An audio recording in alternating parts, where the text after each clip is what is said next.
আমার একমাত্র এক আল্লাহ ছাড়া আমি আর কাউকে গোলামি করি না।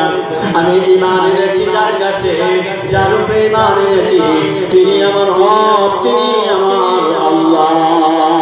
তাকে আমি কখনো বলতে পারি না ওয়ামান আহসানু কাওলাম মিম্মান দাআ ইলাল্লাহ ওয়া আমিলা সালিহান ওয়া ক্বালা ইন্নানি মিনাল মুসলিমিন।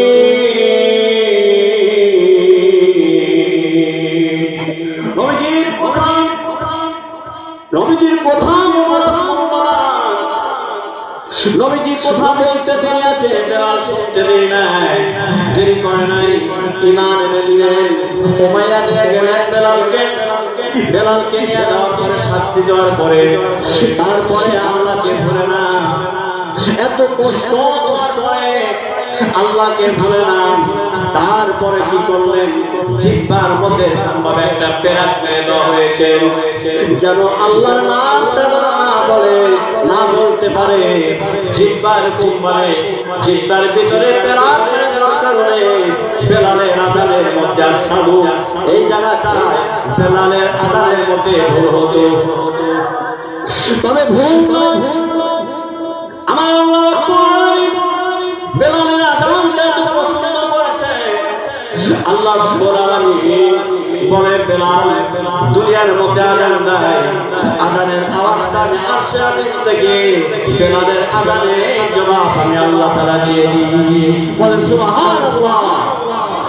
আমার ভাইরা, এই বেলাল এত কষ্ট স্বীকার করেছে, তারপরে সার ছাড়ে নাই। সেই বেলাল নবীজি যখন পৃথিবীর থেকে চিরকাল বিদায় নিয়ে যাবে, চিরকাল বিদায় নিয়ে চলে যাবেন, হযরতে আবু বকর, হযরতে ওসমান, হযরতে আলী, হযরতে ওমর এরকম ভাবে পিছে পিছে নবীজি দেখতে দেখতে নবীজি বিদায় হয়ে গেলেন। যাওয়ার পরে হঠাৎ করে হযরতে বেলাল ইমামের পিছনে দাঁড়িয়ে সকল সাহাবী যখন নামাজ আদায় করেন, নামাজ আদায় করার পরে নামাজের শেষে বেলাল আস্তে করে বলে, হে আবু বকর, আমি এখন এই মদিনাতে আমি থাকতে পারবো না, আমি মদিনায় থাকতে পারবো না। কারণ বলছে আমি থাকবো না যেখানে নবী নাই, থাকতে পারি না। কারণ নবী আলাইহিস সালামকে যেখানে আমি দেখেছি, যেখানে গিয়েছে আমি বেলাল সেখানে গিয়েছি। আমার নবী যখন মসজিদুল নববীতে নামাজ পড়ার জন্য এসেছে, তখন আমি রহমাতুল্লিল আলামিনের জুতা মোবারকটা আমি আস্তে করে গোলার সাথে উম্মতের কবরে রেখে আমি আস্তে করে বাড়িতে দিতাম। আর আমি বেলাল দাঁড়ায় থাকতাম নামাজ পড়ার জন্য। রহমাতুল্লিল আলামিন নবীজির জন্য বেলালকে অপেক্ষা করতে, ততক্ষণ আসবে রাস্তায় দাঁড়িয়ে পাথরগুলি রাস্তায় সরাই দিতে, কাঁটাগুলি সরাই দিতে। রহমাতুল্লিল আলামিন পাওনা বাগের মধ্যে ব্যথা পাবে, বেলাল সুন্দরভাবে রাস্তাগুলি পরিষ্কার করে দিতেন। রহমাতুল্লিল আলামিন মসজিদুল নববীতে নামাজ পড়ায়, আর বেলাল দাঁড়িয়ে থাকে ওই মসজিদুল নববীতে আযান দেয়। আর ইমাম করে রহমাতুল্লিল আলামিন বেলাল ডাকতে বলে, আবু বকর ভাই, আমি আর থাকতে পারবো না, যেখানে নবী নাই আমি বেলাল থাকবো না, তোমরা আমাকে বিদায় দিয়ে দাও। রহমাতুল্লিল আলামিন নাই, আবু বকর বললেন যাওয়ার দরকার নাই।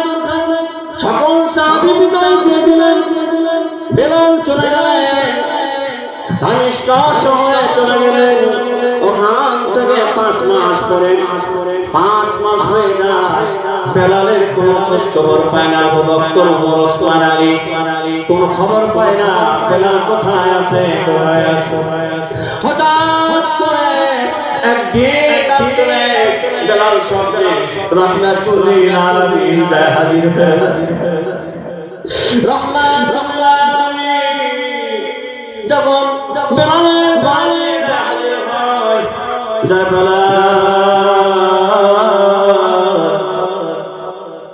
এত বড় নিষ্ঠুর হলি আমার রাজার সামনে আসতে দাঁড়ায় হযরত ওমর দাঁড়ায় আসমান 5 মাস হয়ে যায় বেলাল তো আজকে আমি রহমাতুল্লিল আলামিন আমার রাজার পাশে দাঁড়ায় কাঁদতে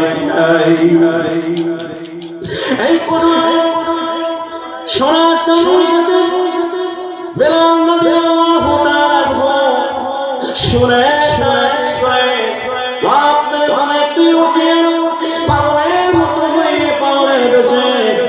ছুটলেন